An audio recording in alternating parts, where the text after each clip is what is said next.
Luciano Fernández, que es secretario gremial de ATE. Luciano, bienvenido, gracias como siempre. Gracias a ustedes por invitarnos. Sentando hechos muy, perversos si se quiere. Hoy hablamos con el Posada, se enteraron por omisión que estaban siendo despedidos porque no estaban en la lista.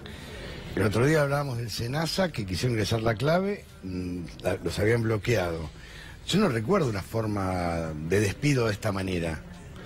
Sí, es lo que venimos viviendo igual, ¿no? Porque también vivimos en los días anteriores lugares donde nuestros compañeros y compañeras eran recibidos con personal policial, con listados que impidiéndoles el acceso, y es parte de la misma práctica, o sea, es parte del destrato y del cinismo, y lamentablemente después tenemos que tolerar que el ministro de Modernización habla de profesionalismo, de idoneidad, de excelencia en el Estado, y este es el tratamiento que se le está dando hoy a los trabajadores y las trabajadoras del Estado, que en definitiva son el Estado, y es la imagen que terminamos dando para afuera, como Estado nacional, como país, que a nosotros nos parece sumamente lamentable, ¿no? Porque son... Digo, para que no quede en el aire, ¿en dónde los recibieron policías? ¿A dónde fue personal policial? Y en el Ministerio de Ambiente fue... Sí.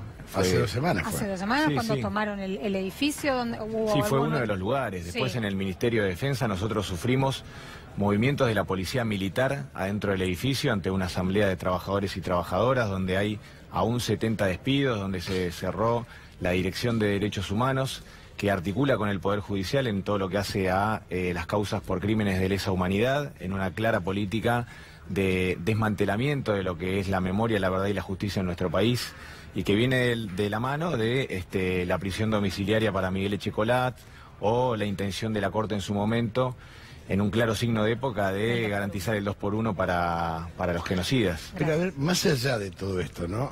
También, digamos, hoy, que yo estoy de acuerdo con vos, ¿no? Lo que pasa en Palomar y un montón de cosas más allá de todo, lo que llama la atención es la manera perversa de despido. Porque que te despiden por omisión, por no entrar a la clave, o que se quiera achicar al Estado de una manera tal que para después privatizar estos sectores, como en el caso del SENASA, por ejemplo, habla de una gravedad absoluta, porque en ninguna parte del mundo el privado controla el privado. Bueno, pero es lo que se está intentando, una política de autocontrol.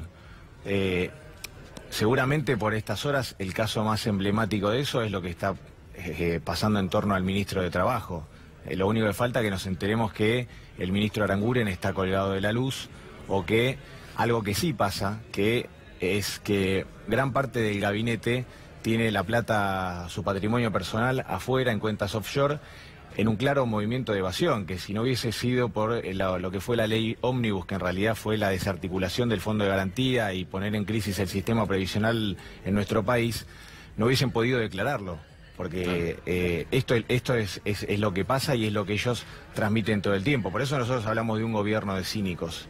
Porque en definitiva, lo que pasa cuando uno tiene un doble discurso es que termina justificando, como hizo el ministro Triaca, un acto personal, que en realidad uno tiende a pensar que la gente es más genuina en su foro privado que en actos públicos, digamos. Y si entonces él tiene esa conducta en su intimidad, ¿qué tenemos que esperar para afuera? Entonces, esta es la situación a la que estamos expuestos hoy por hoy los estatales. ¿Vos te acordás del jardinero de la Rúa, el escándalo que se armó? Que le pagaba a la municipalidad o utilizaba empleados municipales para cortar el pasto, eso por el 2000. Esto es mucho más grave. Sí, pero aparte Pues no hay una explicación coherente. No hay una explicación coherente respecto de la recontratación de Sandra, creo que era el nombre de la empleada doméstica, en el SOMU, cuando claramente hay una política antisindical por parte del gobierno intentando condicionar la genuina representación de los trabajadores y las trabajadoras, intentando demonizar, mostrando que hay actos de corrupción, que hay cajas de seguridad con millones de dólares, cuando claramente la mayoría de la dirigencia sindical no vive de esa manera. Ni es esa gente. Absolutamente, y se hace caso omiso cuando desde el Poder Ejecutivo, no nos olvidemos que ahí estuvo Gladys González, que ahora es senadora electa por la provincia de Buenos Aires y que fue uno de los arietes en lo que fueron las elecciones del año pasado. Ahora, todo esto parece que una parte de la prensa hegemónica de nuestro país o de los principales medios está dispuesta a ocultarlo o a no decirlo o a no preguntarlo, porque claramente lo que, insisto, sigue desnudando es que hay un doble discurso que para nosotros representa una enorme canallada, porque lo que sí está pasando es que se están perdiendo puestos de trabajo, que se está perdiendo el poder adquisitivo del salario. Nosotros lo hemos hecho a través de nuestro secretario general, Daniel Catalano, un fuerte repudio a lo que está pasando con los docentes, no solamente con el apriete a Roby Baradel, sino con la derogación de la paritaria nacional docente, el intento de topear. En este contexto es que pasan todas esas cosas, no es que es un país que está 10 puntos, que todo funciona y de repente salta un escándalo o un audio de WhatsApp. No, estamos en un contexto de conflictividad social muy alto, insisto, con pérdida de puestos de trabajo, con una conculcación de derechos a los jubilados, a los pensionados, a los veteranos de Malvinas, a los destinatarios de la asignación universal por hijo, y encima pasa todo esto. Lo que pasa es que el ejemplo, digamos, uno que le gusta la historia, todo esto terminó con la silla rota de Martínez de Oz. O sea, desmembraste el Estado, destruiste la industria nacional, habilitaste las importaciones, y la Argentina pasa a ser un país receptor de productos importados, nadie trabaja y solo exportamos commodities. Sí, de hecho el ministro Ibarra en la nota que le dio a La Nación habla con los mismos eufemismos que se hablaban en la década del 90. Se habla ahora con el tema de que quieren dar jubilaciones anticipadas, que son retiros voluntarios encubiertos. Él habla de racionalización. Y en el año 90 hubo un decreto, el 1757, que creó los comités de racionalización, y en un inciso del decreto, que era el 32, se hablaba precisamente de los retiros voluntarios. Digo esto porque a la vuelta, digamos, cuando termina ese proceso, digamos, lo que fue el neoliberalismo en nuestro país, lo que quedó fue tierra arrasada, fue lo que tuvo que agarrar de la Rúa con la convertibilidad, con 25 puntos de desocupación, con la mitad de la población en la pobreza, con un cuarto de la población en la indigencia. Entonces, esto que están haciendo es reeditar el consenso de Washington, es que el gobierno nacional no tenga ningún sesgo de soberanía, porque sigue los designios de los organismos multilaterales de crédito, del FMI. Entonces, esto es lo que está pasando. Y a nosotros nos preocupa porque no es el Estado que queremos, y nosotros entendemos que no es el país que recibieron. Recibieron un país donde, insisto, con el tema del sistema previsional, porque esto de adelantar o de proponer retiros voluntarios va a ser parte de la desfinanciación del sistema, porque los retiros voluntarios, en el mejor de los casos, son una indemnización en cuotas. ¿Qué quiero decir? Mandan a una persona a la casa que no trabaje más. No se puede, por la ley de financiamiento, que una persona cobre y no trabaje, entonces se le paga, no se le hacen aportes, es una indemnización en cuotas, y esa persona no está tributando a la seguridad social y posiblemente en el momento de jubilarse dentro de 2 o 3 años, como decía el ministro Ibarra, no le alcance, y por eso en este país hubo que hacer una moratoria, primero en el año 2005, después en el año 2006. Está suspendida. Claro. La suspendieron claramente, sí. Esta nueva propuesta del gobierno de la jubilación anticipada, vos la lees como un retiro voluntario, digo, tiene las mismas características, porque una jubilación anticipada de 2 o 3 años en realidad tendría que contemplar el aporte.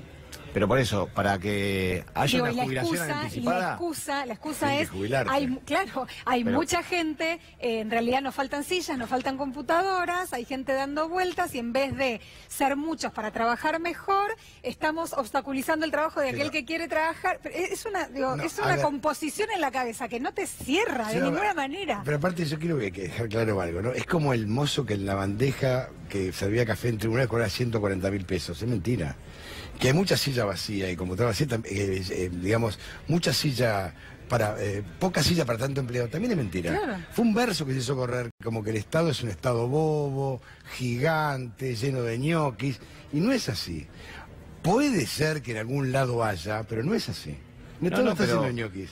Pero la mayor demostración, que son datos del Ministerio de Trabajo, después de la primera tanda de despidos que nosotros denunciamos, que fueron 12.000, insisto, fuente del Ministerio de Trabajo, recontrataron 16.000 personas con salarios más altos.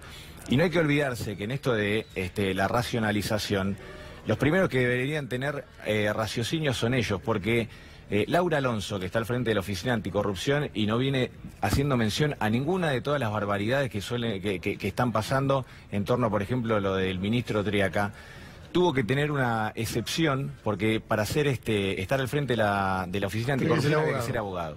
Claro. ¿No? La hermana de la reina máxima de Holanda también fue designada en el Ministerio de Desarrollo Social vía excepción. Y en esa misma entrevista en el diario La Nación, el ministro Ibarra habla de que para fines del 2019 ellos quieren tener el 50% de los cargos de conducción concursados, cuando hoy mantienen el mismo registro que cualquier gobierno anterior, que es el 98% de designaciones por excepción, porque no hay idoneidad. Y lo peor de todo es que, digamos, uno entiende que en la dinámica de la política se puede nombrar a alguien que por ahí no carezca de condiciones técnicas, pero políticamente, por una cuestión de emergencia, pueda resolver o asumir transitoriamente. Ahora, lo que no puede ser es la regla, sobre todo cuando después pasan estas cosas. Pérdida de puestos de trabajo, vaciamiento de políticas públicas, pérdida del poder adquisitivo y después situaciones escandalosas.